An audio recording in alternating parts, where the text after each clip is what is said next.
Hello, everyone. I'm Adam Myers, And I'm Theo Christopoulos.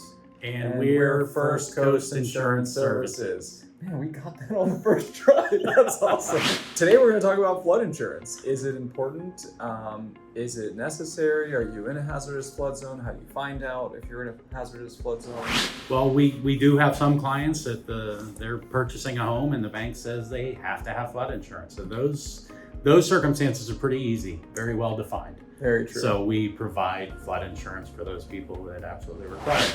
Anyone can get flood insurance, absolutely. But when you are in a hazardous flood zone, it's good to know what type of loan that you have because it depends on who you can go through. Sure. So if you have a VA loan, then you have to go through NFIP.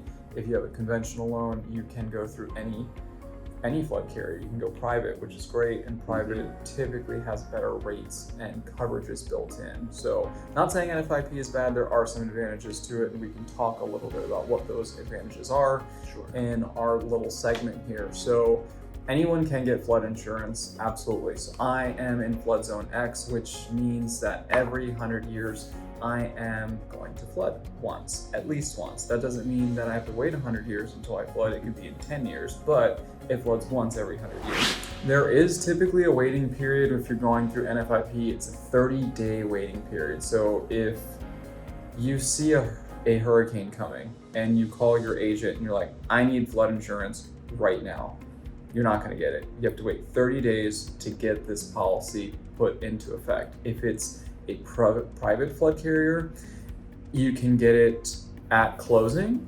or you can get it within 10 to 15 days, but there's still a waiting period for private flood as well.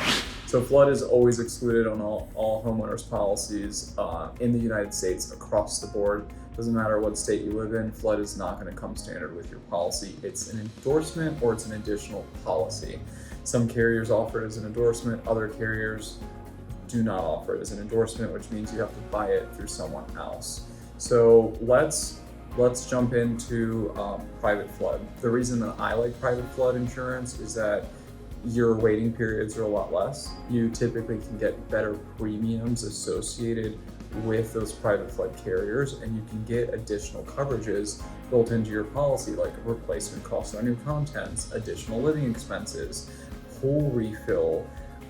You can get dock exposure. So these things can be covered under a private flood policy where NFIP won't cover those items. Additionally, you know that waters are going to rise around your home. You want to get some sandbags around there. They give you a specific limit on sandbags that you can put around your home.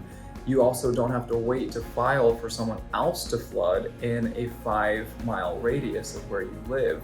NFIP, if your house floods, but then no one else around you floods, you can't file. You don't have any coverage. So it's almost like it's a useless policy because it's for hazardous flood zones. So more than one person is going to flood at that time. But if you have a private flood carrier and you're in flood zone X like me, and you're the only one in the neighborhood that flooded, well, guess what?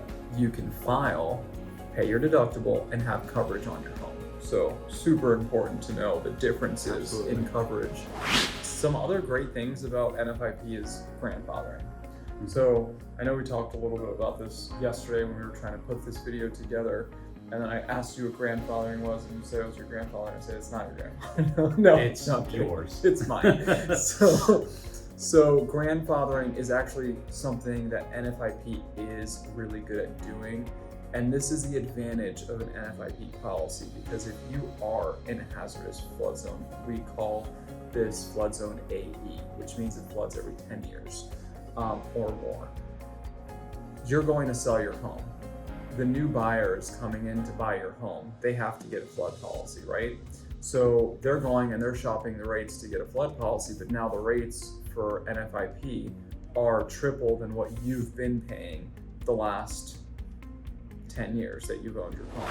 When you have NFIP, you can do this thing called grandfather your policy, where you can basically assign your flood policy that you've been paying $800 on every year and give it to the new owners. And this way you can save the deal on selling your home, because if somebody can't afford a $4,000 flood policy, but you have the means to give them your policy, then you're able to sell your home and get into the next home that you want. So there are advantages to NFIP in this sense. So they're assigning it away, so they do not have an obligation to that flood policy any longer. Is that right? Absolutely. They would just need to get with the agent that has the policy, and they fill out a form, they help them get it assigned, and then it's all done. There's no additional fee for it. It's just filling out paperwork that says, hey, I'm the new owner of this home.